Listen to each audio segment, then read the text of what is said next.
Buenas tardes a todos. Es un placer acogerles a todos para este webinario de la Red Educación y Solidaridad.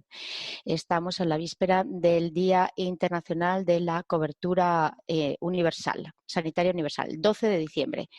Y esto marca la resolución de la Asamblea de Naciones Unidas que solicitaba a todas las naciones que pudiesen garantizar en todas partes el acceso a cuidados de calidad y a un costo asequible. Esta es la jornada que nos une a todos para una jornada realmente internacional, porque están ustedes conectados desde Francia, India, Costa de Marfil, Colombia, Mali, Canadá, Mauritania, Togo, Zambia, Argentina, Costa Rica, Suiza, Cabo Verde, Senegal y Congo. Es un verdadero placer acogerles para este momento de intercambio y les deseamos a todas y a todos la bienvenida. Estos últimos meses, la crisis de la COVID-19 ha atravesado todas las fronteras y paradójicamente esto nos ha reunido. Además de poner de relieve la interdependencia de los Estados a escala mundial frente a las amenazas de pandemias y del cambio climático, la crisis también ha demostrado hasta qué punto la salud y la educación son interdependientes. Si lo que se ha puesto a prueba es la resistencia o resiliencia de los sistemas de salud del mundo entero, también se han visto muy afectados los sistemas educativos del mundo entero. Más de 1.600 millones de alumnos y 63 millones de docentes de la primaria y la secundaria se han visto afectados por la crisis educativa de la COVID-19. En todo el mundo, actores de la educación en primera línea de una crisis sanitaria y social sin precedentes, siguen organizándose para seguir adelante con la educación, manteniendo las condiciones de trabajo seguras y dignas y la salud física y mental de las personas, del personal y de los alumnos. Jamás la interdependencia entre salud y educación ha sido tan clara. De hecho, este vínculo entre los dos mundos es lo que ha empujado a nuestras organizaciones de la economía social y solidaria y también de la sociedad civil a reunirnos alrededor de la red Educación y Solidaridad. Efectivamente, hace 11 años la MGN, con la Internacional de la Educación, la Asociación Internacional de la Mutualidad, con la ayuda del Buró Internacional del Trabajo, de la OIT, han creado la red Educación y Solidaridad. Y al origen de esta red internacional había una convicción central y fundamental: la salud y la educación son necesarias para todos los desarrollos humanos y están estrechamente vinculados. Estamos convencidos de que un alumno en buena salud aprende más y durante más tiempo. Gracias a la educación será capaz de tomar decisiones de vida más sanas en el futuro. Asimismo, un docente, un profesor en buena salud física y mental también contribuye a la calidad de la educación. Por tanto, nosotros respaldamos que la salud y la seguridad en las escuelas son condiciones para la construcción de sistemas educativos de calidad, mientras que las escuelas son, a su vez, espacios privilegiados de la promoción de la salud, de aprendizaje de la igualdad y de la solidaridad. Todos juntos, nuestras organizaciones, sindicatos educativos y mutualidades de salud del mundo entero, defendemos la educación pública, gratuita y de calidad y actuamos para que todo el mundo pueda tener acceso a la salud, a la protección social, a la mutualidad y al trabajo decente. Es el motivo por el cual este webinario de la red nos ofrece un espacio para intercambiar y hablar de los vínculos entre los mundos de la salud y la educación para alcanzar la cobertura sanitaria universal. Nuestros análisis e intercambios, por supuesto, se harán teniendo en cuenta el prisma de la crisis sanitaria actual, cómo los actores de la sociedad civil se están movilizando alrededor de las cuestiones sanitarias y en qué medida las comunidades educativas pueden contribuir a poner en marcha una cobertura sanitaria universal. Quiero dar las gracias calurosamente a la Asociación Internacional de la Mutualidad, así como la Internacional de la Educación, a los dos otros miembros fundadores de la red, así como la CSQ, la Confederación Sindical de Quebec, la FENECO y Gestar Salud, por sus presentaciones y sus testimonios en el marco de este primer webinario. Gracias a todas y todos los que están conectados o conectadas por su participación y sus preguntas. Les deseo un feliz webinario y un feliz intercambio. Muchísimas gracias, Matías. Antes de nuestra primera presentación, vamos a explicar cómo se hará este webinario que dura 1 hora. En primer lugar, escucharemos a Tomás Cangatona, representante de la Asociación Internacional de la Mutualidad, que hablará de la cobertura sanitaria universal. En segundo lugar, hablará Duncan Smith, representante de la Internacional de Educación, que nos desvelará el panorama de las acciones de los actores educativos acerca de cuestiones de salud en el mundo. Y en tercera parte tendremos también a Gestas Salud y la Federación Nacional de los Enseñantes y Educadores Sociales de Congo y también la Central de Sindicatos de Quebec. Durante todos estos intercambios les invitamos a hacer sus preguntas en el espacio de preguntas y respuestas. Ahora vamos a escuchar a Tomás Cangatona, encargado del proyecto de la Asociación Internacional de la Mutualidad. Le damos las gracias y le preguntamos lo siguiente. La pandemia ha sido un acelerador para las cuestiones de cobertura de salud en el mundo. ¿Cuáles son los retos actuales para la puesta en marcha de los sistemas de salud resilientes y accesibles a todos y a todos en el mundo? ¿Y cuáles son las palancas que podemos utilizar para alcanzar esta cobertura sanitaria universal? ¿Y qué papel desempeña la educación para alcanzar estos objetivos? Buenas tardes. Bueno, ante todo, gracias a la Red Educación y Solidaridad. Gracias por habernos invitado a hablar de esta cobertura sanitaria universal y del vínculo que tiene con el tema de la educación. Nos honra poder participar en este webinario esta tarde. Pero antes de empezar, me gustaría decir, bueno, yo voy a hablar desde el punto de vista de una persona que no es un académico, sino más bien una persona que trabaja en la práctica. Y quisiera presentarles en primer lugar la Asociación Internacional de la Mutualidad. Es una organización internacional que reúne mutualidades de salud, también cajas de seguros de enfermedad y todos los actores que trabajan sobre el principio de el trabajo sin afán de lucro. Estamos en 28 países del mundo, en Europa, África, Oriente Medio y también América Latina. Bueno, para hablar un poco de este tema de la cobertura sanitaria universal, voy a hablar durante un cuarto de hora, pero daré una definición para saber de qué estamos hablando. Es la definición que tienen ante sus ojos. El objetivo de la cobertura universal sanitaria es que todos los individuos puedan tener acceso a los servicios sanitarios que necesitan sin que esto acarree problemas financieros.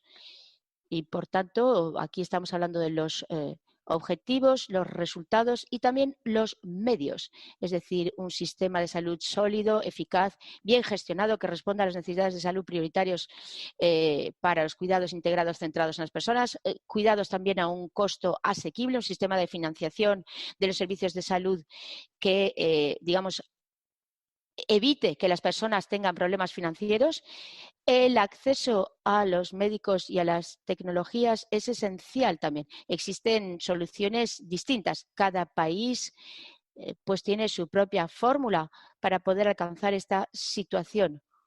O no, porque vemos que también hay países que no lo consiguen, lamentablemente.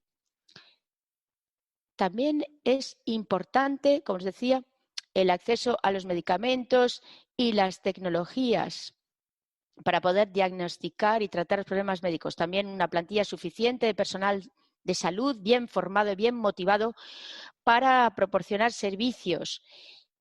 Y tenemos que crear una política sanitaria. No es algo que se decrete, sino que es una política que tiene que disponer de personas, medios y recursos. Por tanto, tiene que haber también disponibilidad del personal sanitario. Por eso también tenemos que hablar del acceso geográfico a los cuidados, así como la existencia de infraestructuras de salud cualitativas, porque de nada sirve ir a curarse y salir más enfermos que cuando entramos. ¿Por qué es tan importante? Bueno, pues porque es un derecho humano. El acceso a la salud es un derecho humano. Y por no mencionar más que los más importantes, la Constitución de la OMS estipula que cada ser humano tiene derecho al bienestar físico y mental. La Declaración Universal de los Derechos del Hombre de 1948, que también habla de ello y una serie de recomendaciones de la OIT sobre la protección social, que también habla del acceso a la salud, y más recientemente los objetivos de la ONU del desarrollo sostenible 3.8, que habla específicamente de la cobertura sanitaria universal. Luego, punto siguiente, la buena salud es un elemento de desarrollo socioeconómico. La buena salud, bueno, los países que tienen un buen desarrollo socioeconómico son países con una población en buena salud. Y vemos que los países que tienen personas en buena salud tienen un mayor desarrollo económico. Además, todo esto contribuye a la justicia social y también a la redistribución de los ingresos entre los individuos y también a la igualdad entre las personas. Es decir, que esto también es un elemento de progreso y de justicia. Siguiente diapositiva. Bien, una vez que hemos definido la cobertura sanitaria universal, tenemos que respetar una serie de principios para que las personas puedan tener acceso a servicios sanitarios sin sufrir problemas financieros o sin verse afectados. Tenemos que asegurar a las personas contra los gastos sanitarios. Por eso hablamos aquí de la mutualización de los riesgos. ¿Qué significa concretamente esto? Pues que las personas jóvenes que gozan de buena salud contribuyen y pagan para las personas que sufren de enfermedades o padecen una enfermedad. Por tanto, tiene que haber un grupo de personas que cotizan y estas cotizaciones ayudan a mantener un sistema sanitario a flote, es decir, evitar que haya siniestros demasiado importantes, o por lo menos que estos recursos puedan compensar esta siniestralidad. Luego también tiene que haber una cobertura geográfica y una disponibilidad de servicios sanitarios. La cobertura universal no podrá organizarse si las personas no tienen acceso físico a estos servicios sanitarios. Si tienen que, digamos, viajar durante 6 horas para tener acceso a un dispensario o ver un médico, la cobertura geográfica será mala y poco óptima. También la calidad y fiabilidad de los servicios para los ciudadanos. Esto también es muy importante, sobre todo porque estamos intentando alcanzar esta cobertura universal. Las personas tienen que confiar en los servicios. Esto, por supuesto, es muy importante. Yo he hablado de cotizaciones, de mutualizar los riesgos, y no podemos pedir a la gente que cotice si esto no les produce un bienestar a los ciudadanos. Y último punto que también podemos mencionar es el de la legibilidad del sistema. Es decir, las personas tienen que conocer sus derechos. De nada sirve que tengan derechos si no pueden tener acceso a ellos y no los conocen. Por tanto, las personas tienen que conocer estos principios que, digamos, son inherentes a la cobertura universal. Y, sin embargo, vemos que la situación en el mundo es una situación muy contrastada. A la izquierda ven ustedes la incidencia de gastos sanitarios catastróficos, es decir, los que superan el 10% del presupuesto de los hogares. La parte naranja, pues ven que cuanto más clarito, menos gastos, y cuanto más oscuro el color, más superan ese presupuesto. Y ven ustedes que hay una gran desigualdad en el mundo. Estas incidencias en los últimos años han aumentado. Esto por una parte. Y por otra parte, no debemos creer que porque un país o una zona del mundo tiene un naranja más claro, que la situación es buenísima. No, puede ser porque quizás algunas personas no se han tenido en cuenta cuando se han hecho estas estadísticas, pero quizás la situación sea peor de lo que nos puede parecer a primera vista. Bien, por tanto, este tema de la incidencia de gastos sanitarios catastróficos, vuelve a poner de relieve el tema de la financiación o del financiamiento. Claro, ¿quién financia los gastos sanitarios del hogar? Se supone que no debería financiarlo el hogar, sino que deberían financiar los mecanismos de seguros o de redistribución, o, bueno, por lo menos servicios sanitarios colectivos. Luego, el segundo mapa, países dotados de una legislación sobre la cobertura sanitaria universal.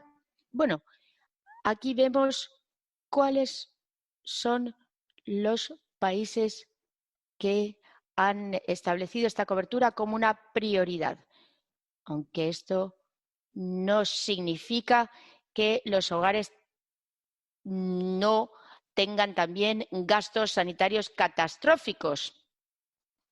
Estoy pensando, por ejemplo, en Brasil o en Argentina. Bien, vemos, por tanto, que existen una serie de principios y que hay un consenso alrededor de la CSU, pero en su realización, en su práctica, hay problemas, y eso lo vemos. ¿Y qué pasa con las mutuas o mutualidades? ¿Qué papel desempeñan? Bueno, empezaré definiendo lo que es una mutualidad y sus características. Mecanismos de seguros entre los individuos, mecanismos antiguos, pero que también han inspirado los sistemas de protección social tal y como los conocemos en Europa y en otros países del mundo. Son mecanismos solidarios, en primer lugar. La idea es que los que gozan de buena salud, pues cotizan para los que padecen de alguna enfermedad. Y aquí tenemos el principio de mutualización. Luego, las mutuas o mutualidades son organismos de protección sin afán de lucro, no son lucrativas, por tanto, no será lo mismo que una compañía de seguros tipo Allianz, por ejemplo, que lo que hace es seleccionar los riesgos. Además, las mutualidades también son organismos históricamente voluntarios, pero han sabido adaptarse y, por tanto, la afiliación es obligatoria para que la mutua sea perenne y sólida. Por tanto, todos los sistemas de mutualidades que se han desarrollado correctamente han integrado esta obligación de afiliarse. Por ejemplo, en Bélgica, las mutualidades belgas, bueno, pues también tienen este principio de obligación de afiliarse. Y esto permite que las mutuas pues se refuercen y sean un motor en pro de la cobertura sanitaria universal.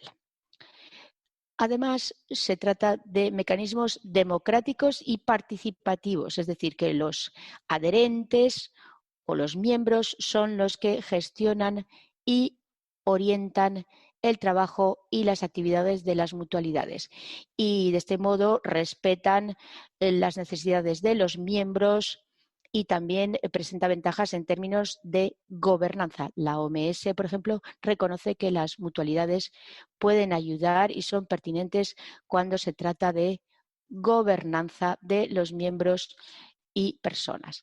Y para terminar, último punto, también son organismos muy comprometidos en pro del progreso social. La CSU es un elemento de progreso social y, por tanto, estas mutualidades, por supuesto, se inscriben perfectamente o se enmarcan perfectamente en la CSU. Durante la crisis de la COVID, el papel de las mutuas o mutualidades pues ha quedado patente, ¿no? Y sabemos que las mutualidades, ya estén en Francia, en Europa, en África o en América Latina, se han ilustrado por la continuidad de los servicios, que las personas pudiesen tener acceso a los servicios a distancia, claro, para no contaminar o propagar el virus. Por tanto, los contactos se han hecho a distancia, el consejo a los miembros y adherentes también a distancia.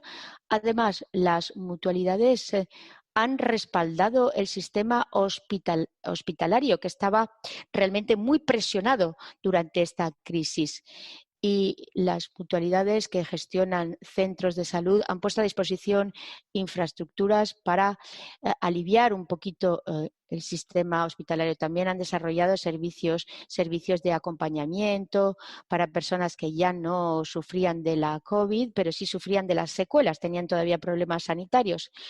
También el respaldo a los planes de respuesta nacionales y acerca todo lo que tiene que ver con comunicación a las poblaciones.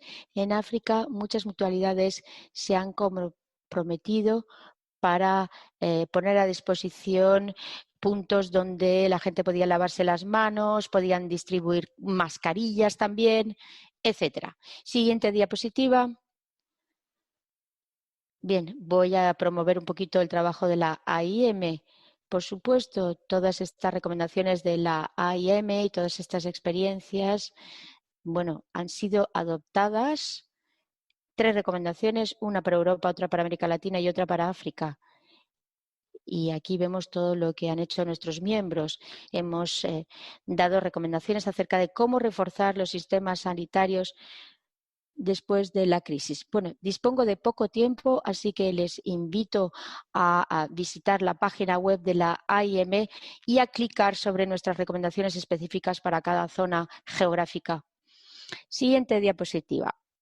Bien, ahora la pregunta es, ¿cuál es el papel para la comunidad educativa en la CSU? Bueno, Matías ya ha esbozado parte de este papel. Vemos perfectamente que un alumno que goza de buena salud aprende mucho mejor.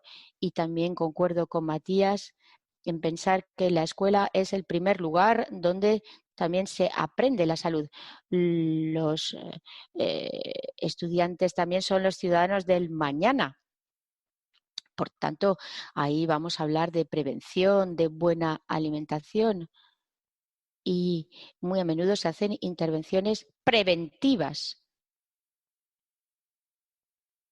Y claro, también de manera más operativa, yo creo que las escuelas también pueden ayudar a desplegar esta cobertura sanitaria universal, porque hay lugares donde las personas no saben cómo participar en la cobertura sanitaria universal y la escuela del pueblo o la escuela de ciudad, bueno, pues podría ser también un lugar donde se hace promoción de la CSU. Además, la escuela también desempeña un papel muy importante en el principio de protección social.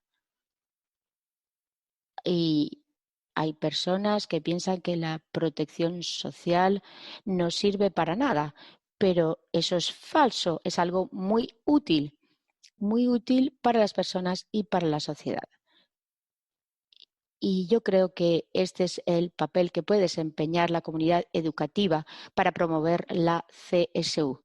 Pero antes de concluir, me gustaría decir que hemos visto que bueno, la COVID nos ha afectado a todos, pero no debemos pensar que la escuela tiene que resolver los problemas de la CSU. No, porque la CSU es una decisión política y, por tanto, el tema de la igualdad entre las personas debe ser algo que, digamos, mm, que es lo más importante para los gobiernos, que motiva a los gobiernos.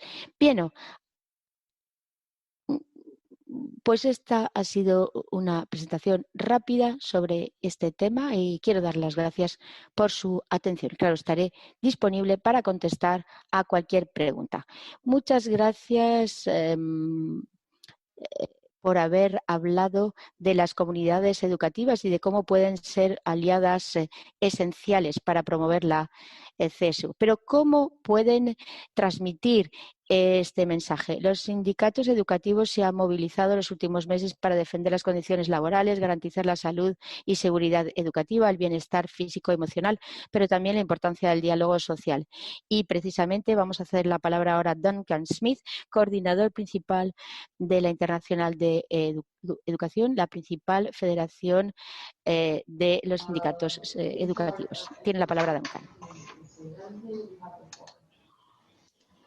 Buenas tardes a todos, colegas de los sindicatos de la educación y también de las diferentes redes, representantes de todas las mutuas. Yo soy Duncan Smith y soy el coordinador jefe para gobernanza y servicios administrativos para la educación internacional. Soy también un miembro de la Red para Educación y Solidaridad y he sido muy involucrado en las discusiones que permitieron su creación hace 11 años.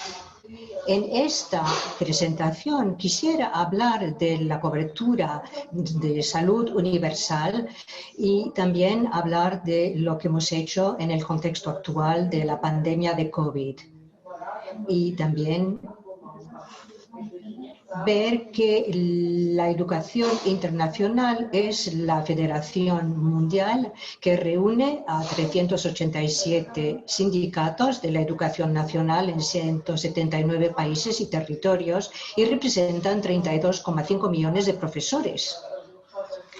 Y, por lo tanto, pues celebramos la organización de esta jornada del 12 de diciembre sobre la cobertura de salud universal, porque nos parece que eso es muy importante para que haya una mayor concienciación y también para que los diferentes gobiernos tomen las medidas necesarias para poder desarrollar este objetivo de un desarrollo sostenible para permitir a todos los ciudadanos, hombres y mujeres, que vivan mejor, con una mejor salud y esto con todas las edades. Sabemos también que la implementación de la ODD ha sido muy importante para poder permitir que haya una educación de calidad, inclusiva, justa y también para promover las oportunidades educativas a lo largo de los años. También vemos que la mitad de la población global generalmente puede beneficiar de servicios de salud.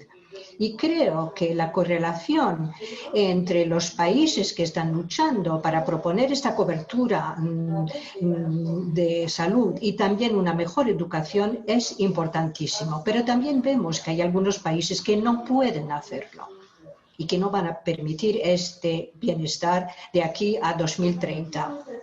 Esta semana, nuestra asociación Educación Internacional ha recibido a nuevos miembros. Por ejemplo, la Unión Nacional de Profesores del Sudán del Sur, la NTUSS.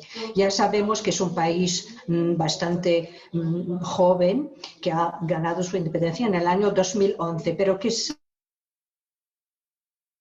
sale de una guerra civil de 6 años. En su primer informe sobre la implantación de los ODDs en septiembre de 2017, este país ha podido comentar que estaba empezando desde una situación muy difícil, una situación afectada por los conflictos, también por las urgencias humanitarias. En el objetivo de la ODD número 3, el informe también mencionaba la deficiente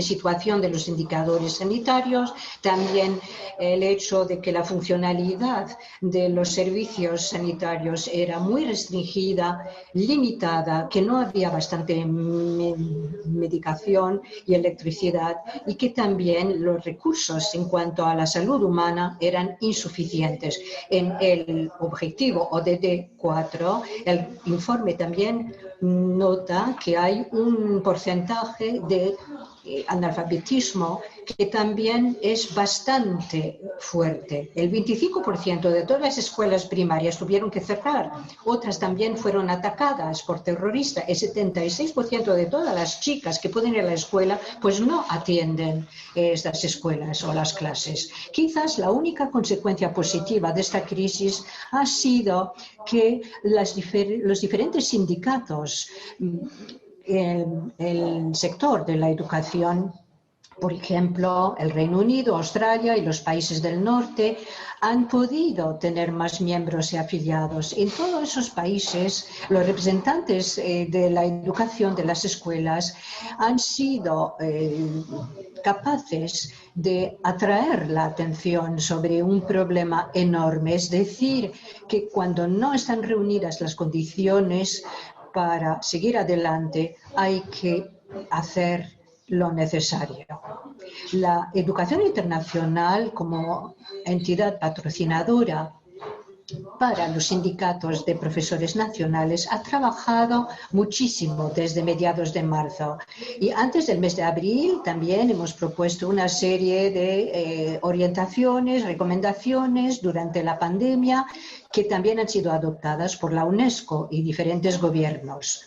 Y pensamos que yo creo que tenemos que tener en cuenta también los resultados desastrosos de la crisis y sabemos que esto va a tener fuertes consecuencias para la implantación de nuestros objetivos. Y también quisiera hablar de la consecuencia a nivel de la educación y demostrarles lo que hemos hecho en este ámbito específico. Como saben, casi 2 millones de niños tuvieron que dejar la escuela, y esto en el mes de marzo. Y claro, esto ha tenido consecuencias drásticas. Casi 500.000 de niños no han tenido ningún acceso a la educación durante meses, especialmente en zonas rurales y en algunos países donde no hay ningún acceso a Internet o a cualquier herramienta. Y en algunas zonas del Reino Unido también hay 50% de estudiantes de las escuelas secundarias que no han podido atender las clases. Por lo tanto, eso no es solamente un problema en algunos países más pobres. También vemos que hay un estrés mucho mayor para los docentes. Y también que ha habido unos medios, unos recursos deficientes para asegurar todas las clases. Eso supone más desigualdades en materia de educación y también mayor violencia y también mayor explotación de los niños y abusos. Y Portugal, 38.000 profesores pues siguen dando clase.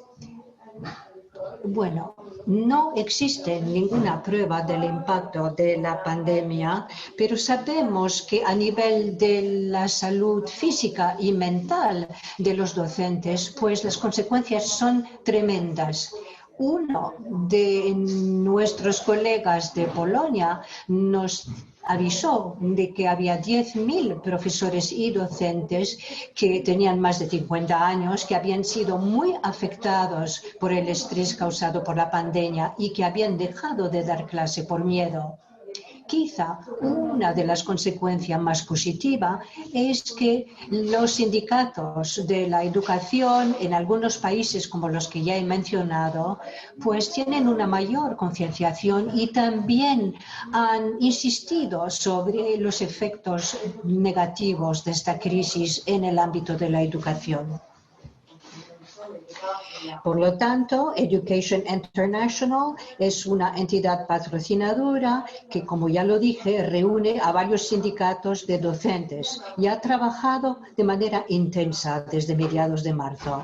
Antes de abril hemos podido proponer unas recomendaciones para la pandemia, unas recomendaciones que, como ya lo dije también, han sido adoptadas por varios gobiernos. También tenemos varios representantes, nuevos miembros, que ahora han podido promover un verdadero diálogo con los gobiernos a nivel nacional. A finales de abril hemos propuesto una reapertura de las escuelas con unas orientaciones específicas publicadas en diferentes manuales, eso para permitir a todos los niños de que puedan acceder a clase. Mientras tanto, también tenemos un fondo especial en el que tenemos a más de 250.000 euros. Gracias a las organizaciones y a los miembros más ricos. Eso para poder financiar los proyectos relacionados con la COVID. Y también tenemos una guía COVID-19 para las diferentes escuelas.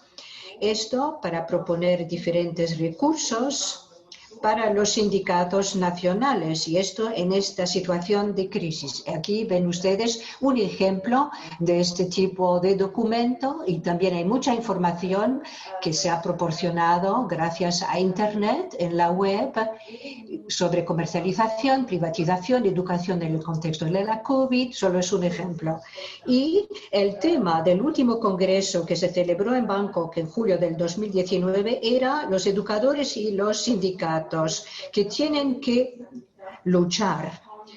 Y esto sería mi conclusión en este webinar. El papel de la educación y de las comunidades docentes es importantísimo, porque pueden ayudar a que haya realmente una cobertura sanitaria universal, especialmente en algunos países como en el sur Sudán, pero en cualquier otro país que lo necesite. Muchas gracias. Muchas gracias, Duncan. Muchas gracias por esta vista, digamos, de conjunto sobre este tema de la salud en el mundo. Ahora vamos a pasar a la tercera parte de nuestro webinario y vamos a dar la palabra a algunos miembros de la red que nos van a ilustrar con ejemplos más concretos algunos puntos que han sido abordados durante estas presentaciones. Desde el principio de la crisis, los miembros de la red se han movilizado para poder brindar su apoyo a las comunidades, contribuyendo a la gestión de la crisis sanitaria o luchando para el bienestar y la salud de las comunidades educativas. Queremos dar las gracias a 3 miembros de nuestra red de República Democrática del Congo, Colombia y Canadá, que como profesionales de la educación o mutualistas desean compartir sus mensajes para la promoción de una cobertura sanitaria universal.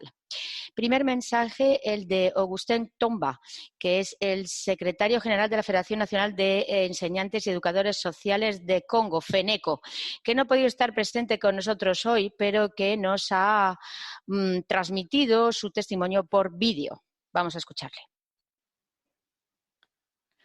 Me gustaría empezar dando las gracias a los organizadores de este webinario que tiene lugar la víspera del Día Mundial de la Cobertura Sanitaria Universal.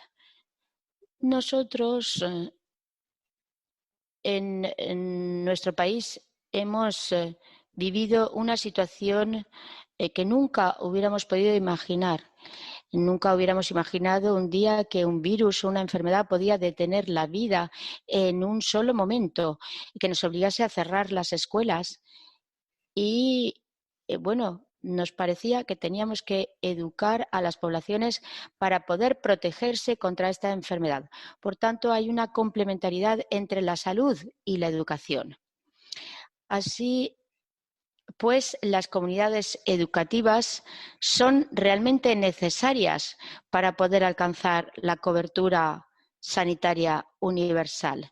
En la República Democrática del Congo, durante este periodo, con el apoyo de la Internacional de Educación, de la Central de Sindicatos de Quebec, tuvimos la posibilidad de redactar una guía sindical, un documento con 2 apartados. En la primera parte hemos querido sensibilizar a los miembros acerca de lo que era la COVID-19. En esta primera parte hablamos de las medidas de higiene y de los gestos barrera. También intentamos recordar cómo empezó la COVID en China, etc. Y la segunda parte, que en nuestra opinión es la más importante, tiene que ver con el sindicato. Precisamente durante el periodo de crisis es cuando los sindicatos más necesitan a sus miembros y viceversa, porque durante este periodo, precisamente después de esta crisis, bueno, pues estaban tomando decisiones que no, digamos, podían salir bien sin los sindicatos. Por eso decidimos redactar este documento. Recorrimos 22 comunidades, hay unos 15 millones de habitantes en Kinshasa y, por tanto, aquí hemos enviado más de 3.000 documentos a las provincias, porque el país tiene 26 provincias. En resumen, esto es lo que hemos podido hacer y, digamos, lo que representa la situación de mi país. ¿Por qué Kinshasa? Porque el 90% de todos los casos declarados positivos pues se declararon en Kinshasa. Por eso nosotros consolidamos nuestro trabajo en Kinshasa. Y el gobierno tuvo que invertir en el material, en los puntos de suministro de agua. Y no había podido, ni había tenido tiempo de sensibilizar a los enseñantes. Por tanto, por una parte tenemos la pedagogía y por otra parte hay que observar los gestos barrera y las medidas de seguridad. Y nosotros pensamos que hemos contribuido para combatir y luchar contra el virus. Ahora estamos en la segunda ola y el número de casos sigue aumentando. Y nosotros estamos viendo en qué medida vamos a poder seguir efectuando nuestro trabajo. Pensamos que lo que ya hemos hecho es una base y esto ha permitido que el país pudiese salir adelante. Gracias.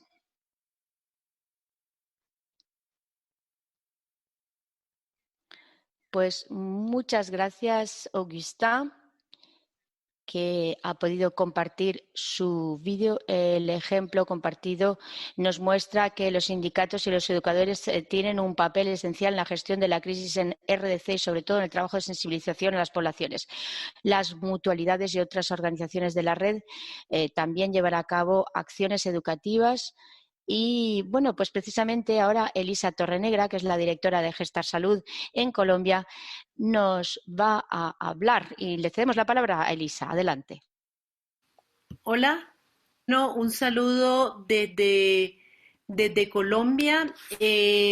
Yo voy a decir rápidamente la experiencia que nosotros tenemos en nuestro país, muy rápido, lo voy a decir para acogerme a los minutos. Nosotros en Colombia tenemos un sistema de salud, de seguridad social, en el cual tenemos que dar cobertura a toda la población colombiana. Estamos hablando que tenemos 50 millones de personas en todo el país. Perdón, estoy quitando esto. Bueno, 50 millones y medio de personas y tenemos cobertura del 97.5% de la población. ¿Eso cómo está distribuido? Nuestro país tiene cobertura según la capacidad de pago de las personas.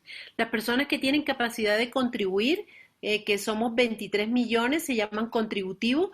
El subsidiado que está aquí en este rango, acá es el azul, tenemos 24 millones de personas allí que son las personas pobres y los regímenes de excepción que son los llamados pues exceptuados, están conformados por el sector educativo, los militares y lo que tiene que ver con la policía.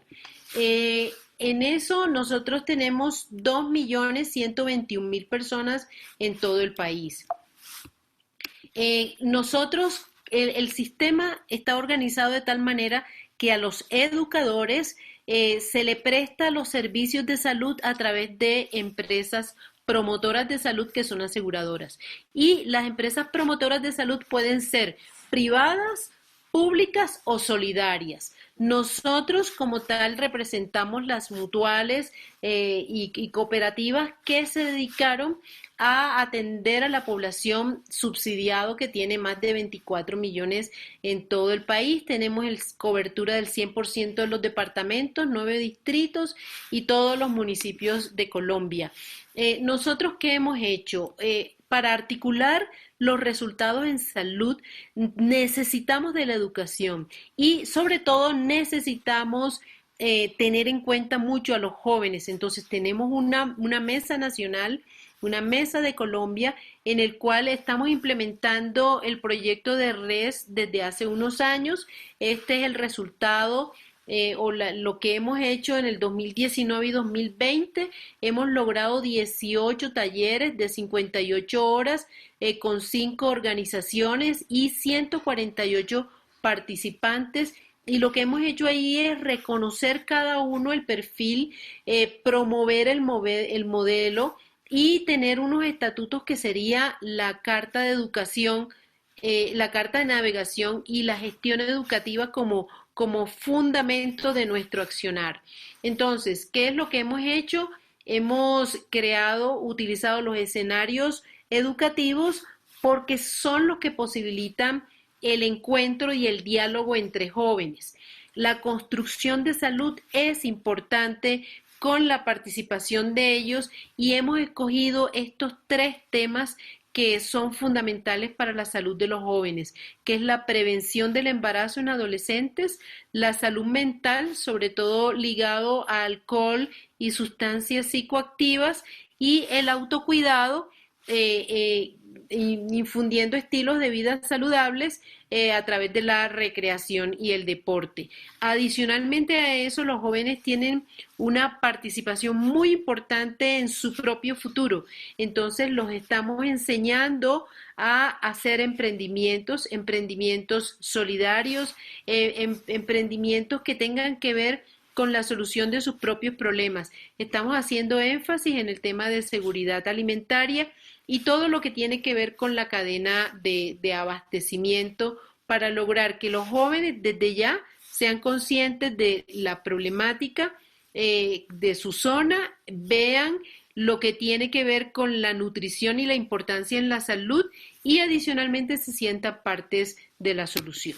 Eso es como el resumen de lo que quería comentarles muy rápido, pero desde Colombia estamos totalmente seguros que si no articulamos la educación como la solución, estamos quedándonos en el verdadero desarrollo de la gente. Gracias.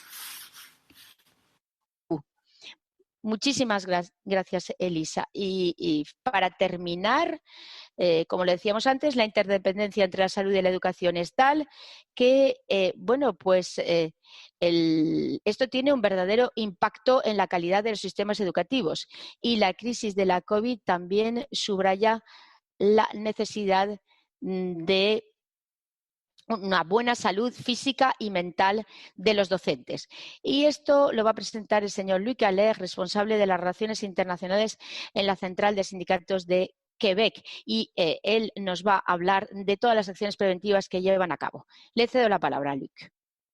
Buenas tardes a todos. Como lo decía Awa, el tema de mi presentación tiene que ver con los profesionales de la salud en buena física, psíquica y física. Y esto es esencial para que los alumnos tengan éxito en el colegio. Vamos a lanzar la primera diapositiva. Bien, la enseñanza es realmente importante. Y podemos hablar del agotamiento profesional en las escuelas públicas y privadas. En la educación vemos que el principal problema de salud tiene que ver con problemas de salud mental y agotamiento profesional. Y la enseñanza se reconoce como uno de los lugares donde más sufren de agotamiento profesional.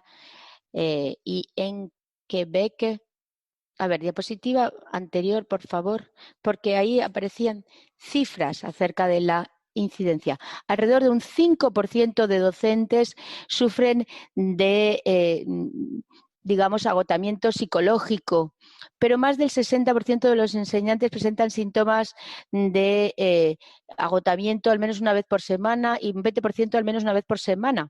Perdón, una vez al mes y luego un 20% al menos una vez por semana. Y esto se debe al estrés cotidiano con los alumnos. Por tanto, es un fenómeno importante. Y lo que quiero presentarles son los resultados de una investigación que hemos hecho en la Universidad de Montreal con la Federación de Sindicatos de la Enseñanza acerca de las consecuencias, causas y consecuencias del agotamiento profesional en las escuelas primarias y secundarias. A ver, ¿quién sufre de agotamiento profesional?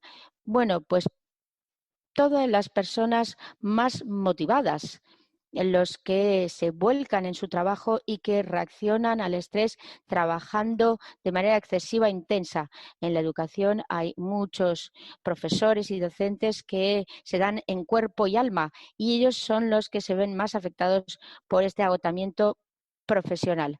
Y nos preocupa por su prevalencia y el hecho de que luego las consecuencias son asenteísmo, abandono de la profesión y hay un 20% de profesores que abandonan su puesto de trabajo en los primeros años.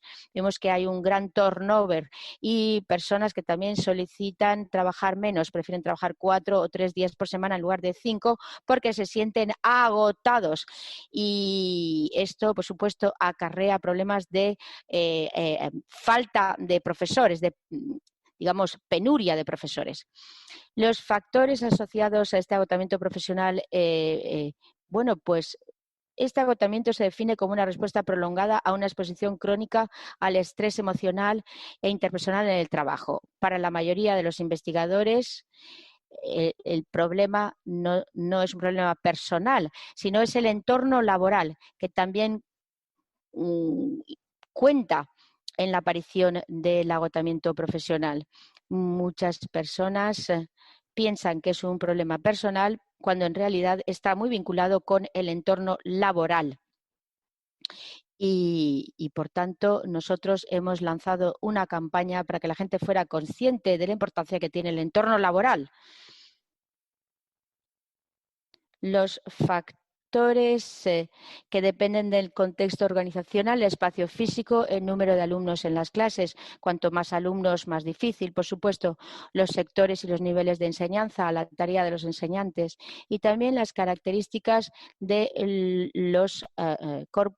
los alumnos, la edad, el sexo y los comportamientos.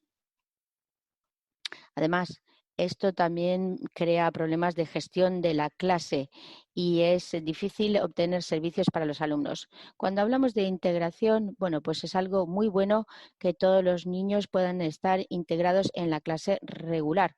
Pero cuando el gobierno dijo que habría que integrar a todos los niños, pues no dio los servicios necesarios. Y uno de los principales problemas es que hay niños o alumnos que necesitan servicios profesionales, distintos servicios, pues no tienen acceso a ellos o por lo menos tardan mucho en poder tener acceso a ellos.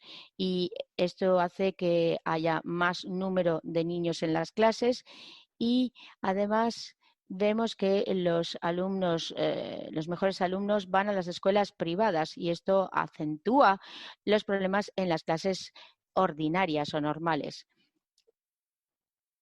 Antes eran clases más heterogéneas, pero ahora las escuelas son cada vez más homogéneas y en las clases ordinarias pues hay más casos de niños con dificultades y eso también hace que el profesor tenga más trabajo y eso puede acarrear también ese agotamiento profesional del que estamos hablando. ¿Cuáles son las repercusiones del agotamiento profesional en los docentes o enseñantes? Se asocia a una disminución de la motivación de los profesores y su satisfacción en el trabajo, también a una disminución del rendimiento en el trabajo, una deterioración de las actitudes y prácticas asociadas a un buen enseñamiento, una disminución del entusiasmo, de la sensibilidad y del apoyo que se concede a los alumnos, una disminución de la calidad de la relación maestro-alumno, una disminución de la eficacia en la gestión de los comportamientos y los aprendizajes y también una disminución de la calidad de la instrucción. Siguiente diapositiva, por favor. Y Todo esto tiene repercusiones también en los alumnos, directamente en los alumnos, teniendo en cuenta las repercusiones del trabajo, sobre el trabajo de los enseñantes, pues el agotamiento profesional de los profesores también se repercute en el bienestar y el éxito de los alumnos. Esta hipótesis se basa en estudios que demuestran que el sentimiento de autoeficacia y el placer de enseñar que se ve afectado por el agotamiento profesional, está asociado al placer de los alumnos en clase, a su propio sentimiento de autoeficacia y a sus resultados escolares. Un estudio empírico longitudinal demuestra una relación entre el agotamiento profesional de los profesores y el éxito de los alumnos han sido censados. Es decir, los profesores pues enseñan peor porque se sienten cansados y esto tiene repercusiones directas en los alumnos y en sus resultados escolares. Diapositiva siguiente, por favor. Bien, yo quería hablarles de la situación pre-COVID. Esta es una investigación que se llevó a cabo entre el 2014 y el 2016. Ahora les quiero hablar de un sondeo reciente con profesores de la CEGEP, el Colegio de Enseñanza General y Profesional, es decir, antes de la universidad, un periodo de 2 años antes de la universidad o 3 años para los que seguirán, digamos, estudios técnicos. Este sondeo se realizó en octubre de 2020 y 99 personas contestaron sobre un total de cerca de 260 profesores de CEGEP. Este estudio pues, se centraba en varios temas, uno de los cuales era el estado de la salud mental de los profesores. En una escala de 1 a 5, 1 representa muy malo y 5 muy bueno, ¿cómo calificarían el estado de su salud mental habida cuenta de la situación actual en el trabajo? Es decir, durante la pandemia. Y alrededor de un 45% de las personas consideran que tienen una buena salud mental vinculada con la situación actual en el trabajo. Sin embargo, un 27% considera que tiene una peor salud mental y es una cifra muy importante. Es 1 de cada 4 profesores que dice que la situación de pandemia de la COVID afectó su salud mental. Diapositiva siguiente. Y aquí hay varios comentarios que tienen que ver con la situación de la salud mental. Y aquí una muestra. Un enseñante que dice estamos en el mes de septiembre y yo me siento agotado como me siento generalmente en noviembre. Mi salud física y psicológica está muy afectada. Otro profesor que dice no sé si podré llegar hasta el final del trimestre. Después de 4 semanas estoy agotado. Otro dice el estrés, la ansiedad, la sensación de estar súper cansado, agotado, es como si estuviéramos en la semana 13. Y otro que dice, por lo que se refiere a mi salud mental, imagino que el hecho de que mi médico me haya prescrito antidepresivos me ha ayudado mucho. Y hay muchos comentarios que se parecen muchísimo a estos, pero no tengo tiempo de entrar en detalles. Y la Central de Sindicatos de Quebec, que está negociando ahora con el sector público, lo que queremos es que todo cambie ahora, como pueden ver en la diapo. Muchísimas gracias, Luc, por tu participación hoy aquí. Bueno, el webinario está llegando al final, pero antes de concluir tenemos una pregunta para Tomás. Tenemos una pregunta de Carlos Arco, presidente de la Organización Internacional de Cooperativas de Salud, que tiene una observación, la siguiente. Creo haber comprendido que la cobertura sanitaria universal debía ser gratuita y creo que nunca lo es, porque siempre tiene un coste, ya sea debido a los impuestos, al pago directo, etcétera. Creo que debería de ser accesible para toda la población. ¿Podrías explicar, Tomás, un poquito más este punto, desarrollar un poquito más?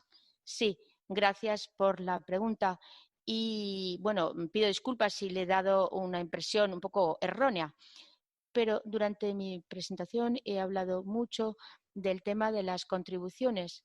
Esto significa que, bueno, los cuidados no deben ser gratuitos o las personas que tienen acceso a los servicios no deben sufrir de dificultades financieras. Esto no significa que deba ser totalmente gratuito. Por lo que se refiere a las mutualidades, también funcionan gracias a las cotizaciones de sus miembros o adherentes. Por supuesto, son organizaciones sin afán de lucro y, por tanto, la cuota o la membresía es accesible al mayor número de personas, pero esto no significa que los cuidados deban ser totalmente gratuitos, porque esto plantearía problemas de financiación del sistema. Pues efectivamente, muchísimas gracias por esta aclaración, Tomás. Bien, pues muchas gracias a todos y a todas por su participación. Gracias también por sus intervenciones. Bueno, se trata de un primer webinario para introducir la reeducación y solidaridad, que es el punto de partida de una serie de discusiones sobre los temas que están en la encrucijada de los mundos de la educación, de la salud y de la economía social y solidaria. La red ha lanzado, por tanto, una serie de webinarios que tiene como objetivo el intercambio de buenas prácticas y pericia, la cooperación sobre los temas de desarrollo sostenible en el sentido más amplio, compartir buenas prácticas para la promoción de la salud física y mental de las comunidades educativas, la promoción para que todo el mundo pueda movilizarse sobre este tema de salud y solidaridad. Todos estos temas, ya sean los mecanismos solidarios de acceso a la salud, la promoción de la salud acerca de los jóvenes, la salud mental en el trabajo, pero también la educación sobre el cambio climático, la igualdad hombres y mujeres, son temas importantes para nuestras organizaciones, nuestros militantes, los enseñantes o profesores en nuestros países. Por eso, bueno, pues tenemos intervenciones por parte de los expertos de la red, también testimonios de los miembros y tendremos debates que permitirán dejar más tiempo para el intercambio. Bueno, pues claro, no duden en escribirnos para compartir todos sus centros de interés. Y les decía que, bueno, pues el webinario ha sido grabado y lo vamos a poner online muy próximamente. Podrán seguir también, podrán volver a ver el webinario, podrán seguir las actualidades de los miembros de la red a través de las redes sociales. Gracias nuevamente a todas y muchísimas gracias a los intérpretes por su trabajo de interpretación. Esperamos que hayan seguido bien el webinario. Muchísimas gracias a los expertos y también gracias por el apoyo técnico.